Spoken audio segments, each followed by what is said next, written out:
Je m'appelle Arnaud Granata et aujourd'hui je suis à Montréal dans le Myland et je rencontre le designer d'intérieur Michael Godmer. Il nous fait visiter un de ses plus récents projets, c'est la rénovation d'un duplex typique du quartier. Et ça tombe bien parce que ce projet, il a été sélectionné en page couverture du plus récent guide Index Design, 300 adresses pour rénover et aménager. Alors je vous emmène voir ça tout de suite. Salut Arnaud! Salut Michael! Bienvenue! Merci de nous faire visiter ce projet, on est très heureux. Mon Dieu, enchanté!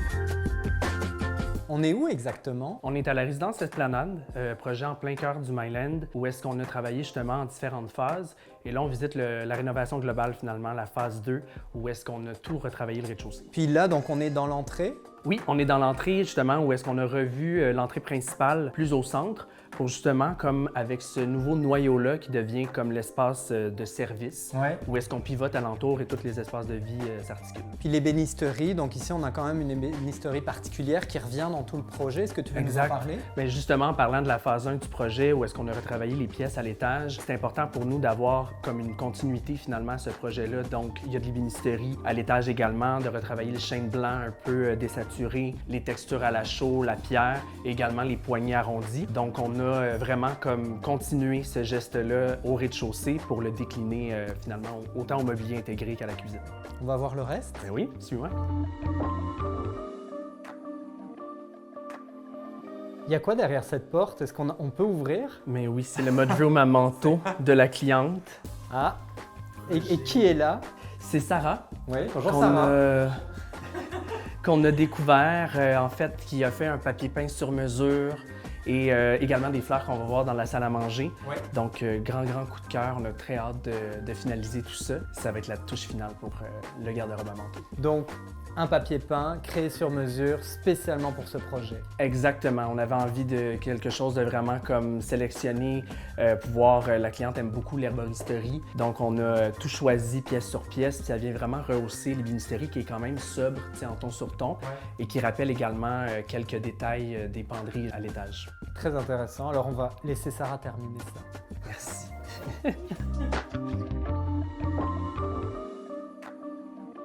On est ici dans l'espace de vie, on pourrait appeler ça comme ça? Oui, totalement. Je pense que c'est ça. C'est le premier espace de vie qui dirige vers la cuisine, où est-ce qu'il y a justement une variante du mobilier intégré, une poursuite finalement, qui va intégrer plusieurs types de rangements, bibliothèque ouverte. Je dirais aussi un espace très dénudé. Puis ça, c'est une envie de la cliente, en fait, d'avoir comme pas vraiment de fonction, un espace complètement meublé, plus des pièces choisies. On sent qu'on est vraiment dans quelque chose d'enveloppant. Les couleurs sont très claires, on est dans quelque chose de beige. Tu veux nous parler aussi de la façon dont les couleurs ont été choisies, les matériaux de ce projet-là ont été choisis? Oui, c'est intéressant. En fait, c'est que justement, la cliente Kim avait envie d'un espace doux, enveloppant. C'est vraiment comme d'avoir son petit nid, finalement, de pouvoir un peu décliner toute cette texture-là crémeuse de plancher de pierre, de peinture à la chaux, de chêne blanc. C'est quelque chose qu'on avait également travaillé dans la phase 1. Je dirais comme même inspiré de son garde-robe.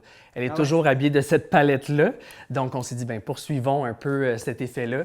En même temps, pouvoir mettre en valeur les œuvres d'art qui sont comme toujours comme une passion pour elle, puis justement les petits objets choisis. Tu es designer d'intérieur depuis 2009. Tu as créé ton studio qui porte ton nom en 2014. Oui. Depuis que tu as commencé ta pratique en design d'intérieur, comment tu qualifies ton métier, ce que tu fais? Je pense qu'on se voit surtout comme consultant, comme dans le projet, que le projet ne nous appartient pas. On essaie de guider le client, que ce soit en clé en main ou même dans des projets plus simples, pour s'assurer que ça leur ressemble, que ce soit personnalisé pour eux, parce qu'au final, sinon, on peut créer comme des espaces un peu plus commerciaux, hôtels, tout ça, puis il manque un peu de sentiment d'appartenance. Donc, même si les clients ont peu de temps, on essaie d'étirer un peu avec nous pour qu'il y ait cet effet-là, un peu de coup de cœur, puis après ça, bien, nous, on peut faire le reste. Puis, bon, on sent dans ce projet-là qu'il y a une vraie direction artistique. Tu parlais des couleurs, on voit dans le choix des matériaux, mais aussi dans le choix des œuvres. Parce qu'il y a des œuvres et tu as collaboré à la sélection de ces œuvres d'art-là. Est-ce que tu veux nous en parler un petit peu? Oui, totalement. En fait, ça, c'est aussi... Kim, à la base, est une grande passionnée justement d'œuvres d'art. Elle passe comme ses week-ends à voir les galeries, à voir les différentes foires. Puis, on a comme Galerie Division, qui est également comme un grand collaborateur à tout ça. Dominique, qui a tout le temps écrit à Kim quand il y a des pièces vraiment qui lui fait penser à elle. Donc, ça a été sélectionné de cette manière-là. lumière-là. Et Kim a aussi plusieurs autres œuvres qu'elle met à l'étage, puis que finalement, elle fait varier dans l'espace. Fait que ça permet toujours d'avoir comme quelque chose de nouveau qui suit les saisons, qui suit aussi son mood, si je peux dire. Donc, c'est assez intéressant. Puis on retrouve particulièrement, en tout cas, 2 œuvres dans cet espace de l'artiste Caroline Monet. Oui. Totalement. Ça a été également comme un coup de cœur de la foire plurale ce printemps. Ça allait tellement bien avec le projet parce qu'on est avec des textures naturelles. Elle travaille toujours avec des matériaux de construction même. Donc, ça vient juste comme lécher l'éclairage, poursuivre un peu la ligne de la peinture à la chaux puis du ton sur ton. Puis sur la table, on a cette chaîne magnifique de fleurs. Alors, ce sont des fleurs en papier. Oui, ouais. Effectivement. Moi, j'ai trouvé ça comme vraiment surprenant, en fait. C'est Sarah qui fait le papier peint, qui également fait ces fleurs-là qui sont en papier, qu'elle fait complètement à la main. C'est peint aussi à l'aquarelle après pour créer tous les détails. Donc, on a créé un peu justement cette chaîne-là drapée sur la table. Puis, c'était quand même assez drôle parce que lors du shooting, Kim nous a dit « Est-ce qu'on peut laisser ça comme ça? » Et comme elle a envie de pouvoir garder un peu cet aspect-là muséal. Pour le shooting photo. Oui, et dans la vraie vie. Elle a voulu garder ça dans la vraie vie. Ben oui, c'est beau. Exact. En fait, c'est ça, vous êtes designer d'intérieur, c'est aussi très proche d'un métier de direction artistique. Donc, c'est vraiment de créer un univers. Totalement. Puis je pense que tout dépend des mandats et des différents projets. Mais justement, ici, oui, c'est ce qu'on voulait faire, même scénographier un peu le projet. Puis c'est ce qui s'est décliné autant de la phase 1 à la phase 2 pour créer ces ambiances-là, puis mettre en valeur finalement les pièces qu'elle choisit. Moi, j'ai envie de voir la cuisine. Est-ce que tu nous emmènes voir ça? Parfait, je te laisse entrer. On est donc dans la cuisine. Oui. C'est une cuisine en fait qui est quand même assez impressionnante. Donc j'imagine que c'est une cliente qui doit cuisiner beaucoup. Énormément. Ça a été quoi le point de départ de cette cuisine-là? Bien, tu sais, en fait, je dirais que même le projet a toujours tourné alentour de la cuisine. C'était l'élément le plus important puisqu'elle cuisine énormément. Donc, tu sais, d'avoir une cuisine un peu, encore là, monolithique, muséale, mais d'avoir quelque chose d'hyper fonctionnel. Donc, tu sais, ça vient vraiment comme poursuivre le noyau de service pour intégrer justement la plaque de cuisson, la zone de préparation, pour avoir ensuite un grand volume central, îlot, autant pour recevoir que de pouvoir préparer finalement, puis de pouvoir dissimuler énormément de rangements. Puis on a une pierre quand même assez particulière. Oui, effectivement. En fait, ça a été l'élément qu'on a choisi à la toute fin parce que dès le début, on avait envie d'une pierre vraiment flamboyante. La cliente avait envie même d'aller dans les tonalités de rose, de violet. Puis quand on a vu la cuisine se construire, on s'est dit, on pense que ça va venir finalement un peu voler la vedette à la cuisine puis à la sobriété du reste. Donc, surtout qu'on venait travailler en hauteur avec la pierre. Puis ça a été lors d'un événement que je suis allé, que j'ai trouvé, j'avais vu cette pierre-là, je l'ai appelée en FaceTime tout de suite. Puis je me disais, c'est ça que ça nous prend parce qu'on est dans les textures, dans les mêmes tonalités, autant que c'est flamboyant que ça vient mettre en valeur toutes les textures qu'on a travaillées. Dans les encadrements de murs, oui. Dans le mur même aussi qui est derrière nous. Est-ce que tu veux nous parler de ces arches-là?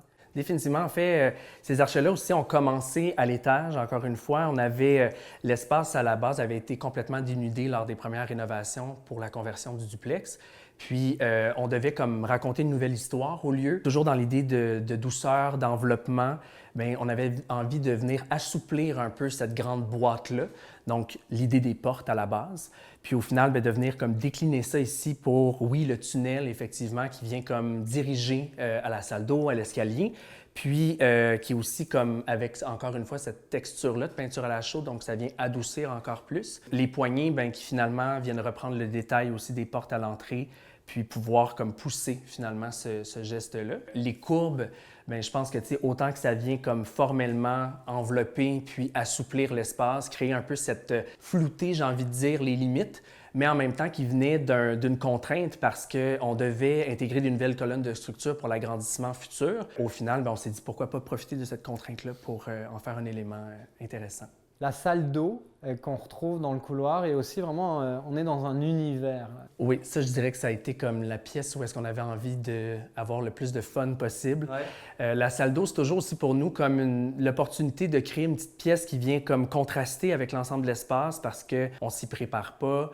On a aussi finalement comme envie, c'est souvent comme dissimuler du reste de l'espace, donc de pouvoir comme, oui, poursuivre la ligne directrice, mais d'encore une fois, comme avoir cet élément-là un peu comme surprenant.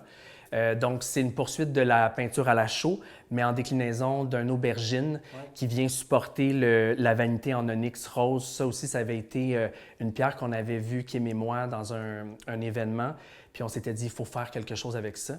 Puis finalement, c'est devenu un peu ce monolithe-là qui est sur le sol avec le travertin. L'arche cassée également, c'était pour autant comme, encore une fois, flouter les limites, créer cet univers-là un peu comme une grotte, j'ai envie de dire, de faire un clin d'œil aux portes cochères de Montréal, de ramener un peu ce détail-là, puis de complètement être, c'est ça, transporté dans une autre ambiance. Puis donc ce projet-là, le projet de l'Esplanade, donc qui est une deuxième phase de projet de cette rénovation de ce duplex-là, il se retrouve aussi en page couverture et dans le magazine Guide 300 Index Design. Donc c'est aussi une autre façon de le voir, c'est de le voir en papier et sur le web.